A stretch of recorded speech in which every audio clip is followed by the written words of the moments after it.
The Grand Rotunda was the largest structure ever built by any civilization in the known galaxy. It floated in the emptiness between stars, a station so massive that small moons could fit inside its docking rings. For over 9,000 years, it had served as the heart of the Galactic Council, a place where thousands of species came together to govern the stars. Every wall was carved with the names of worlds. Every corridor hummed with the sound of 100 different languages. It was, by every measure, the center of everything. On this particular day, the great amphitheater was full.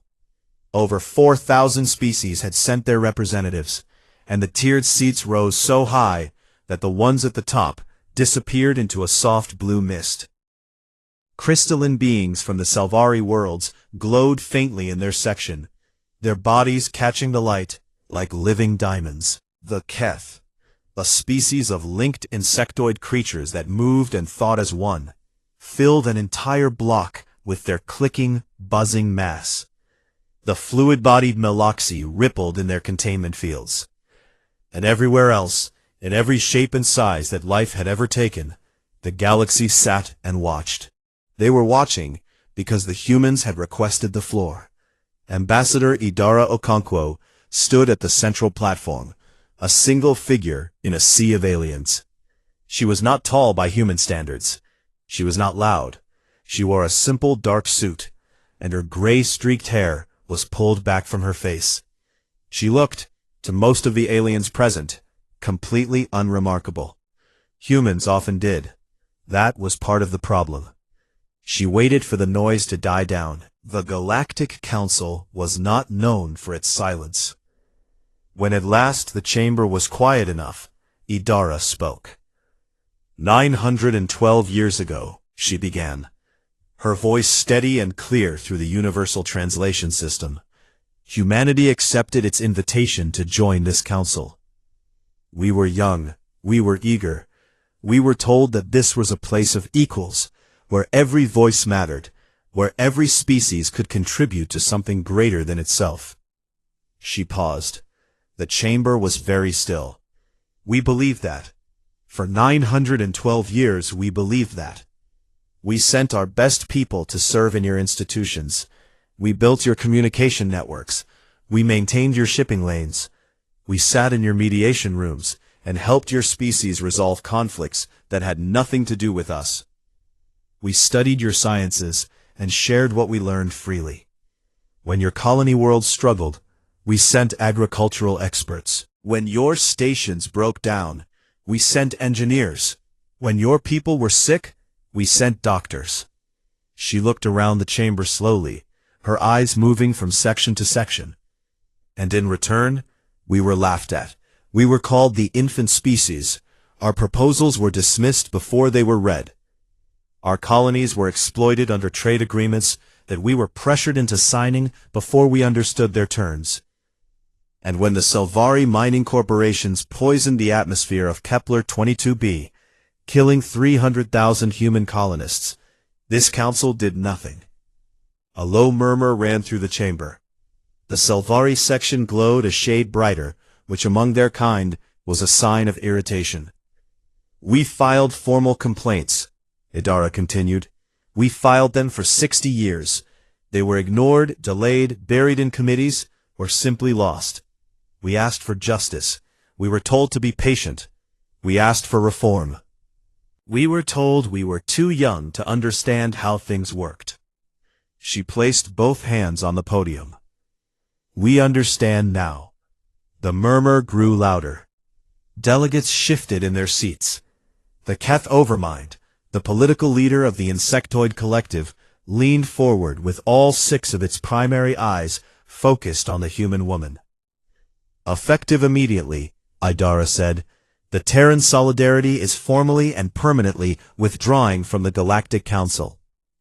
For a moment, there was nothing, just silence. The kind of silence that fills a room when something so unexpected happens that no one knows how to react. Then, the chamber exploded. Thousands of voices, translated into 1,000 languages, all shouting at once. The noise was so loud that the translation system struggled to keep up and began producing garbled, overlapping sounds. Delegates stood. Others turned to their neighbors in confusion. The Selvari High Luminar, the oldest and most powerful member of the Archon Conclave, the group of 5 elder species that truly ran the council, rose from its elevated seat. Its crystalline body rang with a sound like struck glass, a Selvari expression of amusement. "This is a joke," the Luminar said, its voice cutting through the noise with the authority of a species that had ruled stars for tens of thousands of years. "A tantrum. They will come crawling back within a cycle." The Keth Overmind clicked in agreement. "Infant species," it said. "They do not understand what they are doing." Idara did not argue. She did not raise her voice. She did not defend herself or explain further. She simply turned off her microphone, stepped away from the podium, and walked toward the exit. And then something happened that no one in the chamber had expected. Every human in the Grand Rotunda stood up. There were not many of them compared to the thousands of alien delegates. A few hundred at most, scattered across various sections, serving in various roles. Diplomats, advisors, translators, technical staff, legal consultants, cultural liaisons. They rose from their seats, closed their files, picked up their bags, and without a word, followed their ambassador toward the doors. The chamber fell quiet again. Not the shocked silence of before, but something different, something uneasy. 4,000 species watched as the humans filed out in perfect calm order. No anger on their faces, no tears, just a quiet, tired dignity, like people who had made a decision they had hoped they would never have to make. The doors closed behind the last human delegate. Within the hour, the news had spread to every corner of the galaxy. Humanity was leaving. Not just the Council, everything. Every human diplomat on every world began packing. Every human engineer on every station submitted their resignation.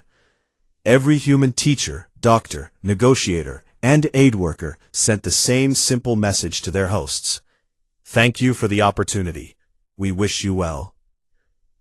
Ships began launching from stations across Council space, all heading in the same direction. Home. On the Grand Rotunda's massive status board, where the emblem of every member species glowed with a soft light, the human symbol, a small pale blue dot, flickered once. Then it went dark. Most of the delegates barely noticed. The elder species laughed it off. The younger species whispered nervously, but said nothing.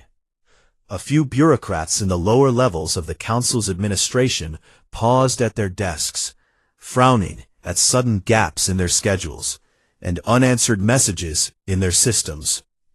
But a Keth bureaucrat named Kethis of the Seventh Spiral, who worked in the Department of Infrastructure Coordination, noticed something else entirely. As it processed the departure orders flowing through its terminal, it began to count the number of systems, stations, routes, and programs that had just lost their human staff.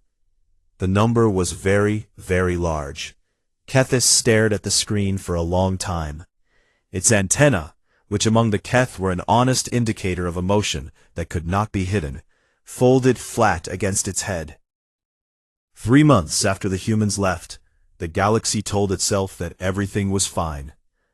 The official broadcasts from the Council were full of confidence. Speeches were made about strength and unity.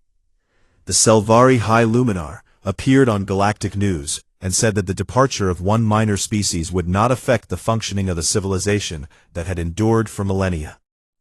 The Keth Overmind issued a statement calling it a correction and a natural process. Posters appeared on station walls across Council space, showing the flags of the elder species and the words, "We are enough." Behind the confident words, things were already falling apart. It started with small things. A shipping route between 2 minor systems that suddenly had no coordinator. A translation error during a trade negotiation that almost caused a diplomatic incident. a medical station on the border of Malaxi space that ran out of a common anti-radiation drug because the human supply officer who had managed its inventory for 30 years was gone, and nobody had been trained to replace her. Then the small things became bigger things. The relay beacon network was the backbone of faster-than-light communication across Council space. It was a web of thousands of signal stations spread across the galaxy, each one boosting and redirecting messages so that a call from one side of known space could reach the other in minutes instead of years. It was, without exaggeration, the single most important piece of infrastructure the Council possessed. Humans had not built it. The Urani, one of the 5 elder species, had designed it thousands of years before humanity even discovered fire. But the Urani had long since moved on to what they considered higher pursuits: philosophy, art, the contemplation of existence. They had not maintained the beacon network themselves in over 6,000 years. Humans had. Not because they were asked to, at first. It had started with a few human engineers who found the work interesting. Then more joined, because humans seemed to genuinely enjoy the challenge of keeping complex systems running. Over the centuries, humans had quietly taken over almost the entire maintenance operation. They wrote the diagnostic software, they trained the repair crews, they mapped the signal paths, and predicted failures before they happened. Now they were gone, and no one else knew how any of it worked. The first beacon failed in the 3rd week. It was a minor relay in an outer sector, and most people did not notice. The second failure came a week later, closer to the core systems. By the end of the 2nd month, 14 beacons had gone dark. Communication between dozens of worlds became slow and unreliable. Messages that once took minutes now took hours. Some never arrived at all. The Council's Department of Communication sent frantic requests to the Urani for technical assistance. The Urani, who had spent the last several millennia writing poetry about the nature of time, politely responded that they no longer had anyone qualified. Kethis of the 7th Spiral watched all of this from its office in the Department of Infrastructure Coordination. It was a mid-ranking bureaucrat, one of millions in the vast machine of Council governance. It had 6 legs, 4 arms, compound eyes that could see in spectrums most species could not, and a mind that was very, very good at seeing patterns. The pattern it was seeing now was terrifying. Kethis had begun compiling a report. It had started as a simple task, something its supervisor had asked for. Just a summary of the positions that humans had held and which ones needed to be filled. But as Kethis dug deeper, the scope of the problem grew far beyond what anyone had expected. Humans had been everywhere. They ran the shipping logistics for the entire northern quadrant. They managed the agricultural aid programs for over 200 developing worlds. They served as mediators in 40% of all interspecies disputes. They held key positions in the energy grid management of 3 major sectors. They had written the software that ran the Council's legal database. They trained the emergency response teams. They coordinated disaster relief. And they did all of this not because they were the most advanced species, or the most powerful, or the most ancient. They did it because they were willing. Because when there was a job that nobody else wanted to do, a human would raise their hand and say, "I will do it." The galaxy had let them. And because humans did these things quietly, without asking for praise or power, the galaxy had simply stopped noticing. Until now. The Dralvine Torvathi situation was a perfect example. The Dralvine were an amphibious species from a water world near the galactic rim. The Torvathi were silicon-based creatures who lived on the dry, rocky moon that orbited the Dralvine homeworld. They had been arguing about mining rights in the shared asteroid belt between their worlds for over 80 years. It was not a complicated dispute. Both sides had legitimate claims. A fair compromise was obvious to anyone who looked at the situation with fresh eyes. But the Dralvine and the Torvathi hated each other, with the kind of deep, old hatred that made compromise feel like betrayal.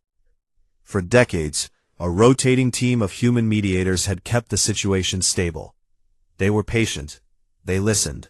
They found small agreements that built trust slowly over time. They brought the two sides together for meals, for cultural exchanges, for joint projects. It was slow, thankless work, and humans did it year after year without complaint.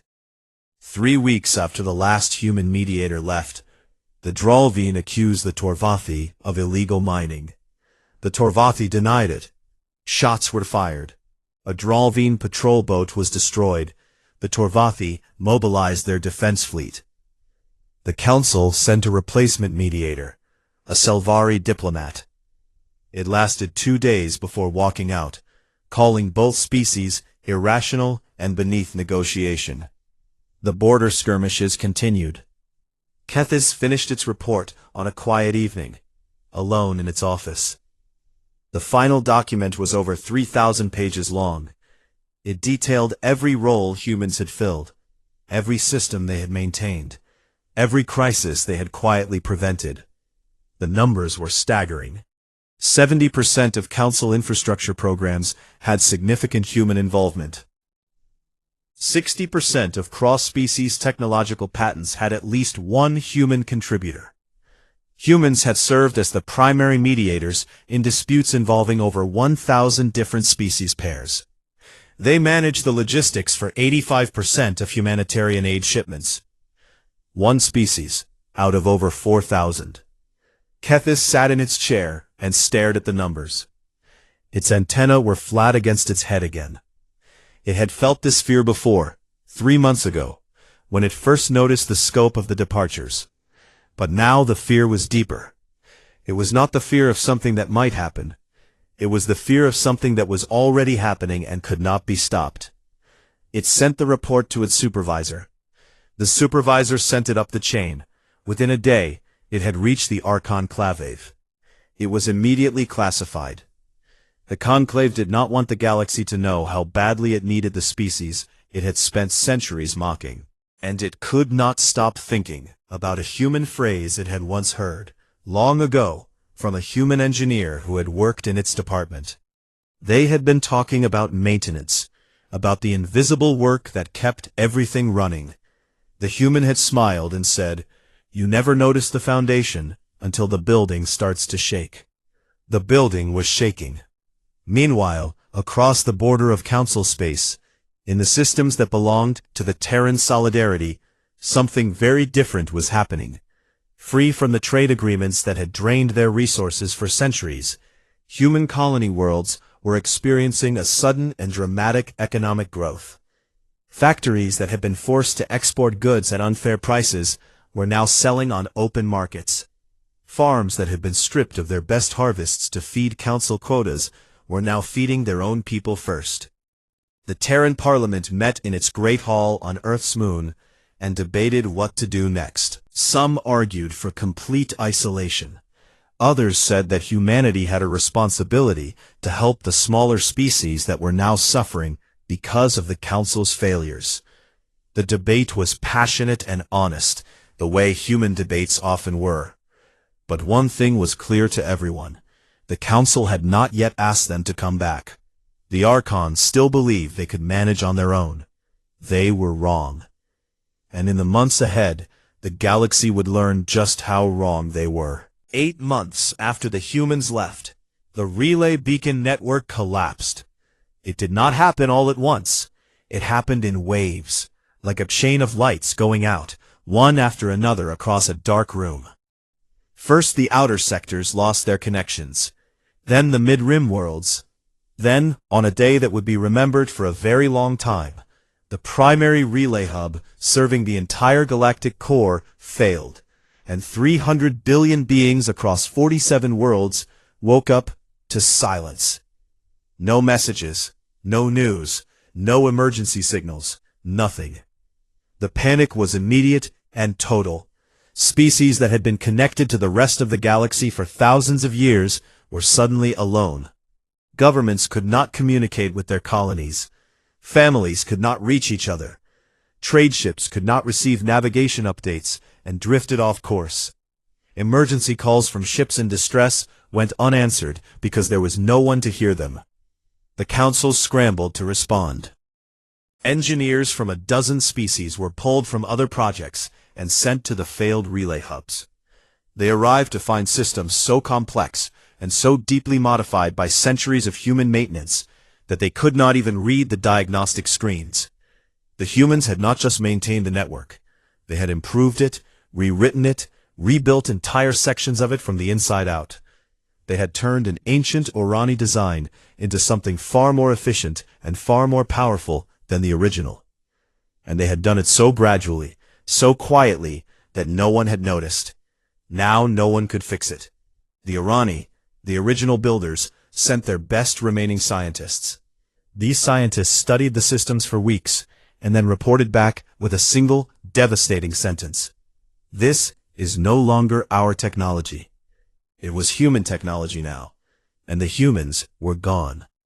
While the communication crisis dominated the news, the economic situation was getting worse by the day. The old trade agreements that had kept resources flowing across council space had been built on a complicated web of deals, compromises, and balancing acts.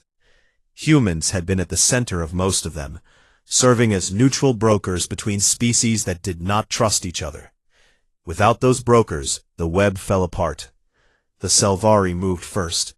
They had always been the wealthiest of the elder species, with vast mining operations across hundreds of worlds. With the old agreements gone, they saw an opportunity. They raised the price of helium-3, the fuel that powered most faster-than-light engines in council space, by 300%. The Malaxi Collective, which depended heavily on helium-3 for their fleet, responded with fury. They announced a complete trade embargo against the Selvari.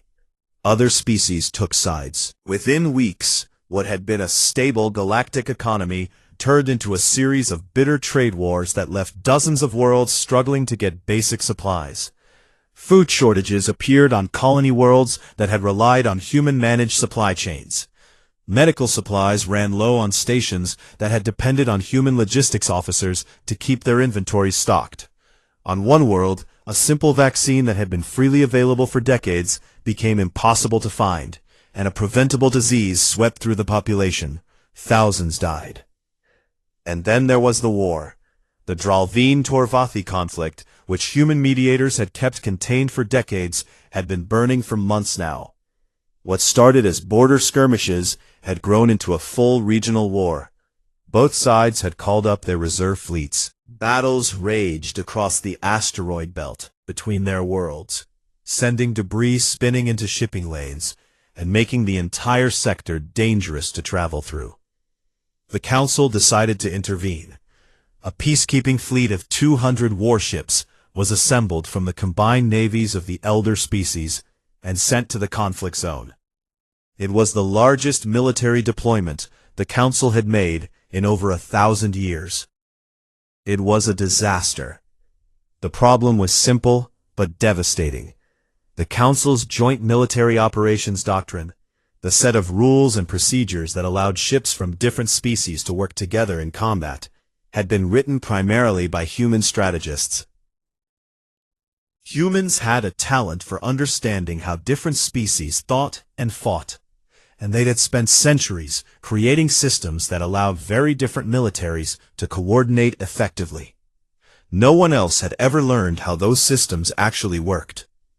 The peacekeeping fleet arrived in the Dralveen-Torvathi conflict zone and immediately ran into problems. Communication between ships was slow and confused. Orders were misunderstood. Selvari warships, which fought in precise geometric formations, could not coordinate with Keth swarm ships, which moved in chaotic patterns that looked random but were actually highly organized. The Malaxi contributed a force of fast attack vessels that operated on a completely different tactical frequency than everyone else. On the third day of the operation, a Selvari cruiser, confused by conflicting orders, fired on what it believed was a Torvathi military station. It was not. It was a neutral civilian trading post. The station's shields failed. The hull cracked open. Over 6,000 beings from 12 different species died in the vacuum of space before rescue ships could arrive. The galaxy watched the footage in horror. The burning station, the bodies floating in the darkness, the desperate calls for help that came too late. It was the worst military disaster in Council history, and it had been caused not by an enemy, but by the Council's own inability to coordinate without the people who had taught it how. After the disaster, something broke. Not a machine or a system, but something deeper. The trust that had held the Council together for thousands of years cracked like thin ice. Minor species, the hundreds of smaller civilizations that had always lived in the shadow of the elder species, began to leave. They had stayed in the Council because they believed it protected them. They had watched the humans advocate for their rights year after year, fight for fair treatment, push for reforms that would help the weakest members. Now the humans were gone, and the protections they had fought for were being ignored. The first wave of departures was small, 20 species, then 50, then 100. Each departure triggered more. Species that had been thinking about leaving for years finally found the courage. Species that had never considered it before looked at the collapsing infrastructure, the trade wars, the burning station, and decided they had seen enough. Within 2 months, over 600 species had withdrawn from the Galactic Council. The Great Status Board, in the Grand Rotunda, which had once glowed with the light of over 4,000 civilizations, was now dotted with dark spots, like a sky losing its stars. It was during this time that Kethis of the Seventh Spiral made its decision. Kethis had watched the crisis unfold from the inside. It had seen the classified reports, the secret meetings, the desperate attempts to cover up just how badly things were going. It had seen the Archon Conclave refuse to admit its mistakes, refuse to reach out to humanity, refuse to change anything about the system that had caused the problem in the first place. And Kethis had had enough. On a quiet night, alone in its office, Kethis copied its report. The full report. 3,000 pages, detailing exactly how dependent the Council had been on humans, and exactly how much damage their departure had caused. It uploaded the report to every public information network it could access. By morning, the entire galaxy had read it. The reaction was volcanic. On thousands of worlds, citizens who had been told that everything was under control suddenly learned the truth. They learned that one species, a species they had been taught to look down on, had been holding their civilization together. They learned that 70% of their infrastructure had been maintained by humans. They learned that their food, their medicine, their communication, their safety had all depended on the quiet, steady work of beings they had called infants. The Archon Conclave immediately declared Kethis a traitor and issued a warrant for its arrest. Kethis fled the Grand Rotunda on a cargo ship and disappeared into neutral space. But the truth was out, and it could not be taken back. Meanwhile, beyond the border, humanity watched. They saw the collapsing systems, the wars, the shortages, the dying, and it hurt them, because the truth that the galaxy was only now beginning to understand was something humans had always known about themselves. They had never done any of it for power. They had done it because they cared, and leaving had been the hardest thing they had ever done. But they would not go back, not yet, not until something changed. 14 months after the humans left, the 5 most powerful species in the galaxy sat in a room together and admitted, for the first time in recorded history, that they had failed. The meeting took place on the Selvari homeworld, deep inside a mountain made of living crystal that had grown over millions of years. The room was ancient and beautiful, with walls that sang softly when the wind moved through them. It was a place built for triumph. It had never been used for surrender. The Selvari High Luminar sat at the head of the table, its crystalline body dim. Among the Selvari, dimness meant shame, and every being in the room could see it. Beside it sat the Keth Overmind, a massive insectoid figure that normally buzzed with restless energy, but now sat completely still. The Malaxi representative floated in its containment field, its fluid body a muddy gray that indicated deep distress. The Urani Elder, oldest of all the delegates, sat with its 4 eyes closed, as if it could not bear to look at what the galaxy had become. And the Thren Commander, a species of towering armored beings who rarely spoke, stood against the wall with its arms crossed, saying nothing. These were the Archons, the 5 elder species, the rulers of the galaxy. Together, they had guided civilization for tens of thousands of years. They had built the council, they had written its laws, they had decided who was worthy and who was not. They had decided that humans were not. And now, because of that decision, everything was burning. The Selvari High Luminar spoke first. Its voice, usually ringing with authority, was quiet. The beacon network is at 31% functionality. Trade volume across council space has dropped by 60%. We have lost 614 member species. The Dralvine Torvathi War has spread to 3 neighboring systems. Our peacekeeping fleet is unable to operate effectively, and our citizens are beginning to question whether this council deserves to exist at all. It paused. The crystal walls sang their soft, sad song. We must discuss the human question. What followed was the ugliest conversation in the history of the Archon Conclave. The Malaxi representative spoke first, and it did not hold back. This is the Selvari's fault, it said, its body turning a sharp red. Your corporations poisoned their colony world. Your arrogance drove them away. You laughed at their ambassador. You did this. The Selvari Luminar flared bright with anger. We did not act alone. The Keth dismissed every human proposal for reform. The Orani refused to share the technical knowledge that would have let humans maintain the beacon network independently. The Thren blocked human membership on the Security Council for 200 years. We all did this. The Keth Overmind clicked furiously. The humans were a minor species. They had been part of this council for less than 1,000 years. We have existed for 40,000. We could not simply hand them authority equal to ours. And yet, the Orani Elder said, opening its eyes for the first time, they earned it. Whether we gave it to them or not, they earned it through their work, and we punished them for it. The room went silent. The Orani rarely spoke, and when they did, even the other Archons listened. I have lived for 11,000 years, the Orani Elder continued. I remember when the humans first arrived at this council. They were so young, so eager. They asked so many questions, and they listened to the answers, really listened. Not many species do that. Most species come to the council seeking power. The humans came seeking purpose. And we gave them the worst, the most difficult, the most thankless tasks we could find. And they did them. They did them with joy.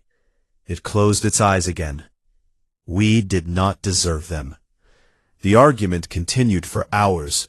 Old grudges between the Archons, suppressed for millennia, came pouring out. The Malaxi threatened to leave the conclave entirely. The Thren Commander, who had said nothing the entire time, finally spoke in its deep rumbling voice and told them all that they sounded like children fighting over a broken toy. But eventually, after the anger and the blame and the shame had been exhausted, they reached the only conclusion that was left. They had to ask the humans to come back. The word ask caused another round of arguments. The Archons had never asked a younger species for anything. They gave orders, they made offers, they granted permission. Asking was something else entirely. Asking meant admitting that they needed help. Asking meant admitting that they were not enough. But in the end, even pride has its limits. The galaxy was dying, slowly, painfully, visibly dying, and the only species that could stop it was the one they had driven away. A delegation was assembled. It was small, just 12 members, 4 Selvari diplomats, 3 Keth negotiators, 2 Malaxi trade experts, 2 Orani advisors, and 1 Thren military observer. They boarded a ship and made the journey to human space.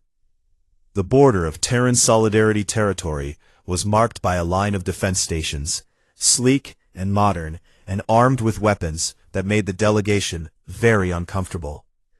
They were not attacked. They were not even challenged.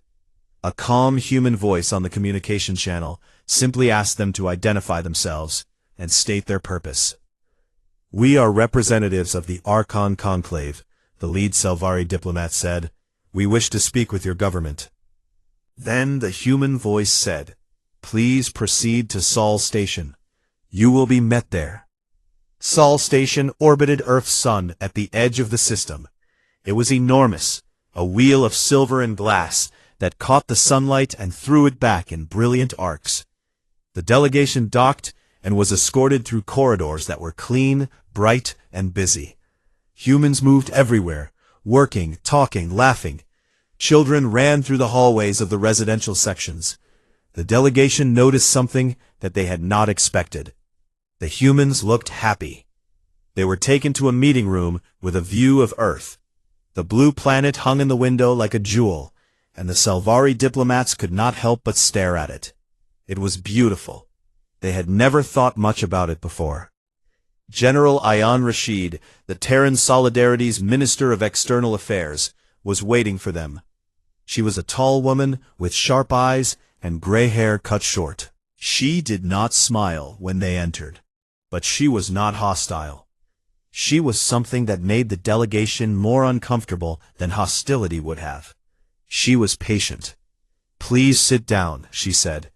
"Tell me why you are here."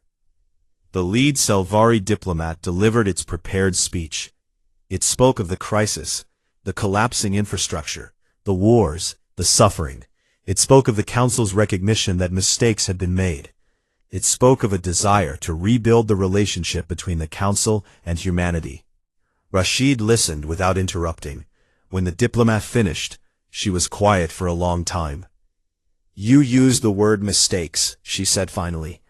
"I want to be clear about something. What happened to us was not a mistake. A mistake is when you add the wrong numbers. What happened to us was a choice. You chose to exploit us. You chose to ignore us. You chose to laugh at us. And when our people died on Kepler 22b, you chose to do nothing.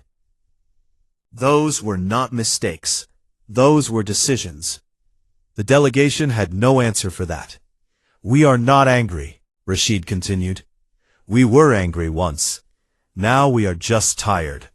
We left because staying was killing us, not our bodies, but something inside us. The belief that if we just worked harder, if we just gave more, you would eventually see us as equals. We lost that belief, and without it, there was no reason to stay." She looked at each member of the delegation in turn. "If we come back, things will have to change. Not small things, everything." Back on a neutral station far from both Council and human space, Kethis of the 7th Spiral was hiding. The warrant for its arrest was still active, and Keth agents were searching for it across the galaxy. But Kethis had friends, including many from the minor species that had left the Council, and they kept it hidden. When Kethis heard about the delegation to Earth, it sent a message, not through official channels, which were monitored, but through a network of contacts it had built over years of quiet work. The message passed through a dozen hands before it reached General Rashid's personal terminal. It was short. It read, "They will promise you everything. Make them prove it first. They have never kept a promise to a younger species. Do not accept words, demand actions. and do not let them make you grateful for rights that should have been yours from the beginning."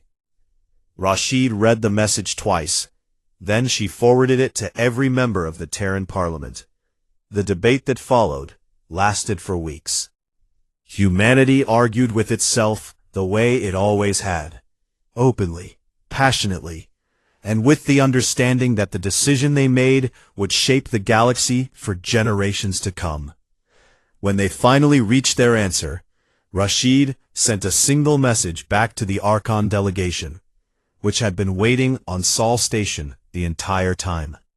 "We will come back, but not to the galaxy you built, to the one we are going to build together." 18 months after the humans left, they came back. But the galaxy they returned to was not the same, and neither were they. The negotiations had taken 4 months. They were the most difficult and most important talks in galactic history. And they took place not in the Grand Rotunda or on any Archon homeworld, but on a small, quiet station orbiting a nameless star in neutral space. The location had been chosen by the humans. They wanted no symbols of old power in the room. They wanted a blank page. General Ayan Rashid led the human delegation. She brought with her not politicians or generals, but teachers, engineers, doctors, and scientists. People who had done the real work. People who knew what had gone wrong because they had lived it. Across the table sat representatives of the Archon species, and behind them, for the first time in any negotiation of this kind, sat delegates from the minor species. Rashid had insisted on their presence. "Any agreement that affects everyone must be made by everyone," she said. The Archons had agreed because they were no longer in a position to refuse. The talks were hard. There were days when it seemed like everything would collapse. The Selvari resisted giving up their trade advantages. The Keth argued against dissolving the conclave. Old habits died slowly, and the Archons kept reaching for control the way a drowning person reaches for anything solid. But Rashid was patient. She did not shout. She did not threaten. She simply, calmly, repeatedly brought the conversation back to the same question. Is this fair? And every time, when the answer was no, she waited until they fixed it. Kethis of the Seventh Spiral was brought to the negotiations under a guarantee of safety. The warrant for its arrest had been dropped as part of the early agreements.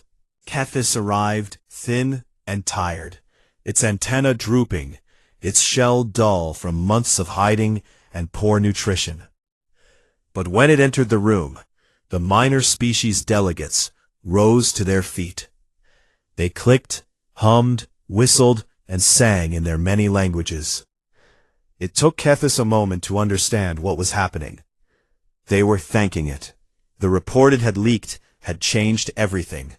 It had shown the galaxy the truth.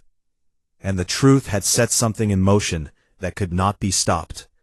Kethis stood very still, its antenna slowly rising. Then it took its seat and got to work. The document they produced was called the New Accord. It was not long. The humans had insisted on that. If a law is so complicated that ordinary people cannot understand it, Rashid said, then it is not a law. It is a trap. The accord was written in clear, simple language, and every word was chosen with care. The Archon conclave was dissolved. This was the hardest concession, and the one the elder species fought against the longest. For tens of thousands of years, the 5 elder species had held permanent, elevated positions of authority in the Council. They had the final say on all major decisions. They could block any proposal they did not like. This was over now. In its place, a new assembly was created, a proportional representative body where every species, from the oldest to the youngest, from the largest to the smallest, had a voice weighted by its population. No species could dominate. No species could be silenced. A charter of universal rights was written into the foundation of the new government. It guaranteed things that humans had been asking for since their first decade in the Council. protection for minor species against exploitation, environmental safeguards for colony worlds, fair trade standards that prevented the kind of predatory agreements that had drained human colonies for centuries, an independent judiciary that could hold even the most powerful species accountable. The Kepler-22b Reparations Act was signed. It was more than just money, though money was part of it. The Selvari formally acknowledged what their corporations had done. They accepted responsibility. They funded the restoration of the planet's atmosphere, a project that would take decades, but would eventually make the world livable again. And they agreed to build a memorial on the surface, a place where the names of every person who had died would be carved into stone that would last for millions of years. When it came time to choose someone to oversee the transition, to make sure the promises were kept and the new systems actually worked, the delegates chose Kethis of the Seventh Spiral, the first independent inspector general of the reformed Galactic Council, a Keth bureaucrat who had risked everything to tell the truth. Kethis accepted the position with a quiet nod. "I will watch," it said simply. "And if they break their promises, I will tell you." On the day of the formal ceremony, the Grand Rotunda had been rebuilt. Not completely, but enough. The massive amphitheater had been modified. The elevated seats where the Archons had once sat above everyone else had been removed. Now all seats were on the same level. It was a small change, but everyone who entered the chamber understood what it meant. The room was full. Thousands of species, old members and new ones, and ones that had left and were now cautiously returning. The tiered rows stretched up into the soft blue mist, just as they always had. But the feeling in the room was different. It was not the confident noise of a powerful institution. It was something quieter, something more careful. The sound of people who had learned something painful and were trying to do better. Ambassador Idara Okonkwo walked into the chamber alone. She was older now. 18 months was not a long time by galactic standards, but it had been a long time for her. There was more silver in her hair. There were deeper lines around her eyes. She walked with the same steady pace she had used the day she walked out, but there was something different in her face. Not triumph, not satisfaction, something softer and harder at the same time. She walked to the human section, the seats that had been dark for a year and a half.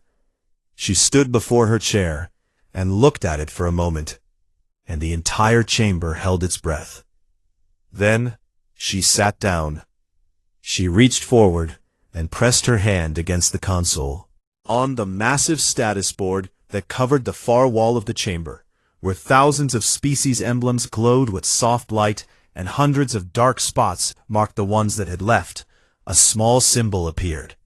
A pale blue dot. It blinked once, twice, and then held steady, glowing with a quiet, warm light. The chamber was silent. Not the shocked silence of 18 months ago, when the humans had walked out. This was a different kind of silence. The kind that comes when something broken is being put back together. And everyone in the room knows it will never be exactly what it was before. But it might, if they are careful and honest and brave, become something better. The Selvari High Luminar rose from its seat. It was the same Luminar who had laughed the day the humans left. The same one who had called their departure a joke. Its crystalline body was dim with the effort of what it was about to do, because what it was about to do went against every instinct its species had. It walked to the center of the chamber. It faced Idara, and then it spoke, not in the Selvari language, not through the translation system, but in human English, a language it had never spoken before, a language it had spent the last 4 months learning, because it understood that some things must be said in the other person's tongue to mean anything at all. "Welcome home," it said. Idara looked at the Luminar for a long time. Then she nodded, just once. Around the chamber, the lights of returning species began to blink on, one by one, then in clusters, then in waves, dark spots filling with color as civilizations that had left the council saw the humans return and decided, cautiously, hopefully, to try again. In the weeks and months that followed, the real work began. Humans returned to the stations and the shipping lanes and the mediation rooms and the hospitals and the schools. They rebuilt the beacon network, this time training engineers from every species so that no single civilization would ever bear the burden alone. They restarted the aid programs, the trade routes, the disaster response teams. They did what they had always done. But this time, the galaxy watched. This time, the galaxy noticed. This time, when a human engineer worked through the night to fix a relay beacon on a distant station, someone thanked her. When a human mediator spent weeks patiently guiding two hostile species toward peace, someone wrote about it. When a human doctor traveled to a struggling colony world and treated patients who could not pay, someone remembered. The galaxy had not learned to fear humans. That was never what humanity wanted. The galaxy had learned something harder and more important. It had learned to see them. Years later, historians from 100 different species would write about this period. They would call it the Great Absence. They would debate its causes and its consequences. They would argue about who was to blame and what lessons should be drawn.